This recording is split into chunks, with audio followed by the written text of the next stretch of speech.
First of all, I'm an assistant professor at Clemson University, and my job there is I train future teachers, actually future science teachers. After Sandy Hook, after Sandy Hook, so I train future science teachers. That's my job, middle school science teachers. After Sandy Hook that weekend, I received dozens of phone calls from my student teachers who were in middle schools all over Greeville County. Republicans, Democrats, former police officers who were terrified to go back into their schools for several reasons. One, because of what to say to parents. Two, because of the conversations of that the next step would be armed teachers.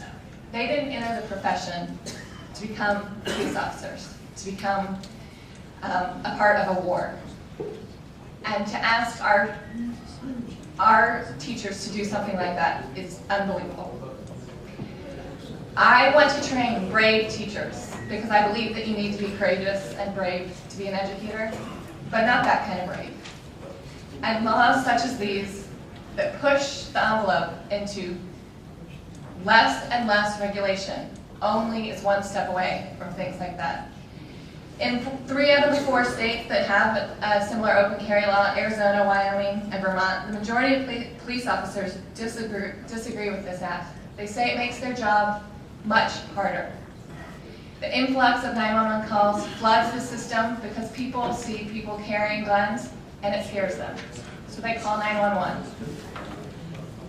We shouldn't live in a society where you should fear people walking down the street. And whether that person is going to act on it or not, if I see somebody walking down the street with a gun, I'm going to be scared. My children are going to be scared. And I do not want to live in a society where I have to be fearful. Thank you.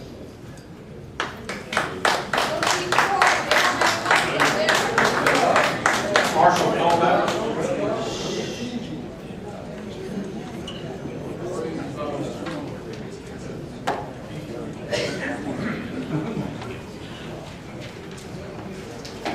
Thank you, gentlemen, for hosting this event. First, I want to point out that there is no such thing as an offensive weapon, or a defensive weapon for that matter. A weapon can only do what the person holding it wants it to do.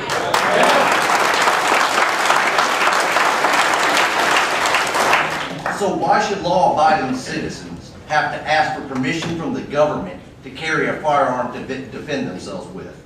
Criminals will carry their guns, not caring if they have permission to do so or not. Violent people do not ask for permission to carry their guns, nor do they ask permission before committing violent crimes.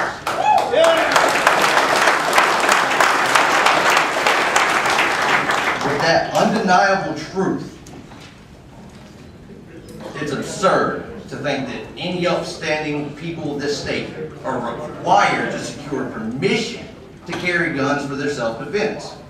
Gun control laws do not work because of one simple fact. Criminals do not obey laws.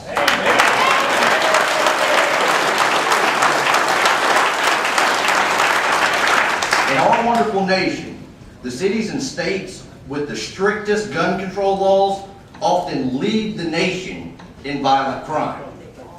This bill, if passed, will empower citizens and provide them with the means to defend their life, their property, and most importantly, their family.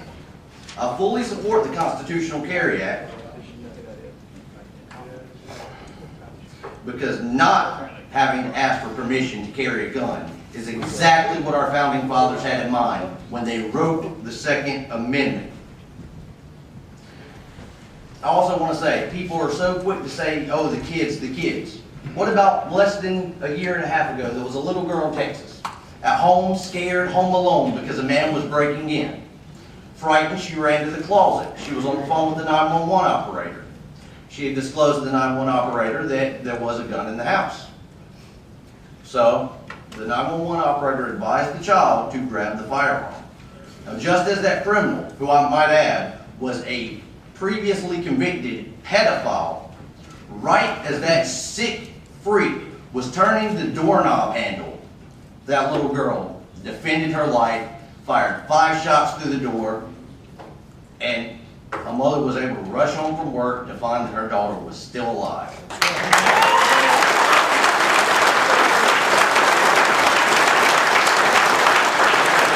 Now, angry people with guns. Now, I'm sure all the officers here are fine officers.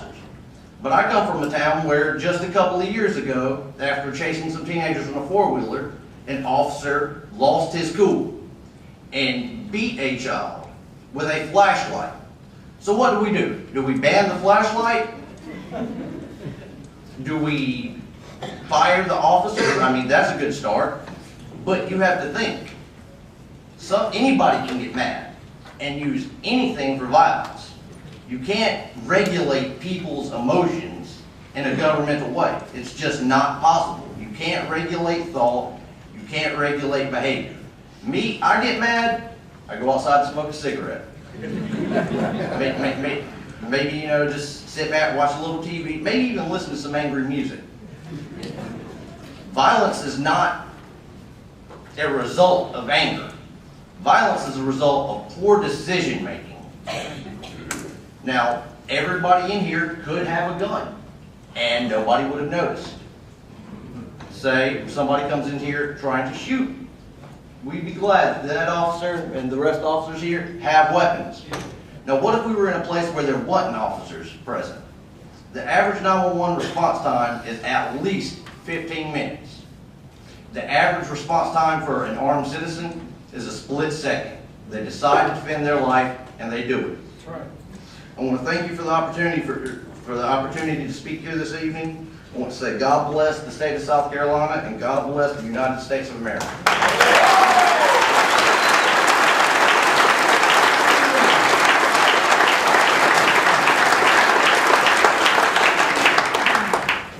We're going to go until 9, and if we get through all the names, if you want to sign up in the back, anybody that hadn't had an opportunity to sign up, we can have some sheets back there. And then if you could also, if you want to put your contact information before you leave, there's sign-up sheets in the back for that as well, so that way if you want to be kept informed on what's going on with this bill and other bills, we'll have your information. James McNeely.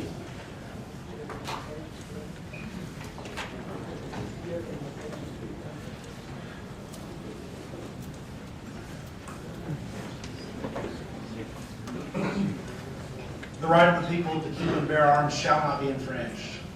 Chairman Sitters, thank you for letting me speak. I could go on all night about why I like this bill, why I think it's a good idea, but just 2 points I want to make. The right to keep and bear arms shall not be infringed. That doesn't mean, however, but I don't like it, but sometimes I get scared. I see violence in media and in movies, and so guns scare me when I see them. Education is the key to that, not fear.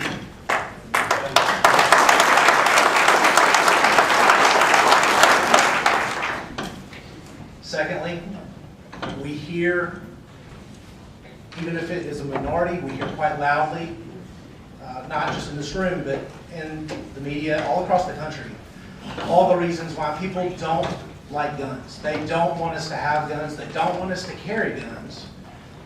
And they have the right not to like guns. They have the right not to own guns. They have the right not to carry guns. But we're a democracy, and independent of the Second Amendment, simply the fact that most of us agree with this bill should be enough by itself. The right to keep and bear arms shall not be infringed. Most of the people agree with the bill. I think either one of those independently should be enough.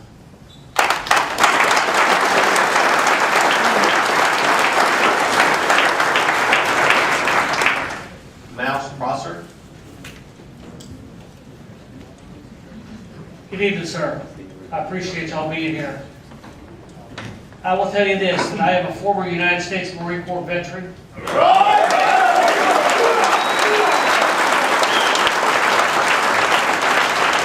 I have fought for this country. I've gone through 19 major surgeries in 7 different VA hospitals for this country. And I will, pardon my language, damn sure do it again. I love this country. Italian and American immigrant. My family's fought in every war in this country except the Civil War. The last of my children, my daughter, just got out of the Navy. She spent 6 years in there. 3 of my 4 children have served. I am proud to be a father. I am proud to be a husband. And I'm proud to be a grandfather of 9 children who I would give my life for at any moment. I cannot understand why the tyranny of our government thinks that they have the right to come in and change our constitutional rights, which have been set by God and in stone.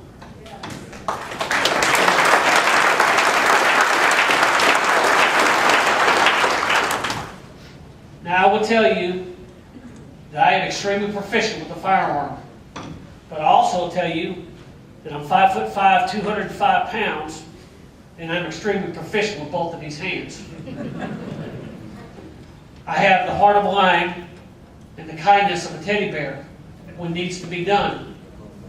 But when it comes to this, I am absolutely outraged.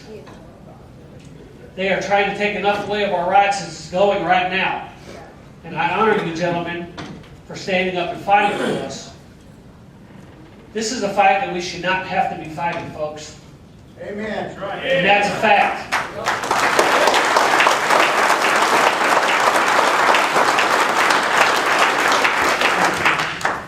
I, as you, have family.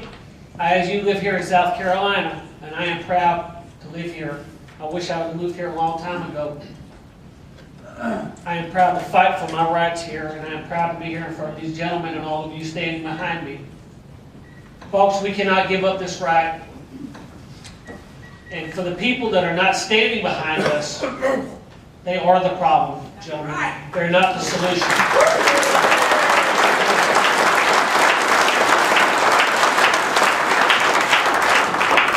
And for those of you who've seen that the gentleman whose wife was shot, came back, went out and bought himself an AR today. You see that today, folks? Yeah.